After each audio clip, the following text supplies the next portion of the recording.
2026 సంవత్సరం మకర సంక్రాంతి పండగ, భోగి పండగ. జనవరి నెల 14వ తారీఖు భోగి పండగ, జనవరి నెల 15వ తారీఖు మకర సంక్రాంతి పండగ, ఉత్తరాయణ పుణ్యకాలం ప్రారంభం. ఈ మకర సంక్రాంతి ఉత్తరాయణ పుణ్యకాలం ప్రారంభ సమయంలో పెద్దవాళ్ళకి పిండ ప్రదానాలు చేసేవారు, తిల తర్పణాలు ఇచ్చుకునేవారు, పెద్దవాళ్ళకి తర్పణాలు ఇచ్చుకునేవారు ఆ జనవరి నెల 15వ తారీఖు చేసుకోవాలి. అదే రోజు బ్రాహ్మణులకు స్వయం పక్కాలు ఇవ్వడం అవన్నీ కూడా చేసుకోవాలి. 14వ తారీఖు భోగి పండుగ చేసుకోవాలి. జనవరి నెల 14వ తారీఖు 2026 సంవత్సరం భోగి పండుగ. జనవరి నెల 15వ తారీఖు మకర సంక్రాంతి పండుగ. ప్రతి ఒక్కరు కూడా చక్కగా పండగని సెలబ్రేట్ చేసుకోండి. భోగి పండగని, మకర సంక్రాంతిని హ్యాపీగా సెలబ్రేట్ చేసుకోండి. జనవరి నెల 15వ తారీఖు నుంచే ఉత్తరాయణ పుణ్యకాలం ప్రారంభమవుతుంది.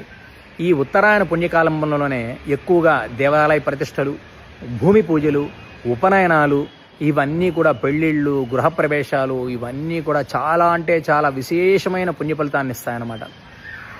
ఈ ఉత్తరాయణ పుణ్యకాలంలో చేసే ప్రతి ఒక్క కర్మ కూడా, ప్రతి ఒక్క హోమము, ప్రతి ఒక్క జపము, తర్పణము, యజ్ఞయాగాదులు అనంత కోటి పుణ్య ఫలితాన్ని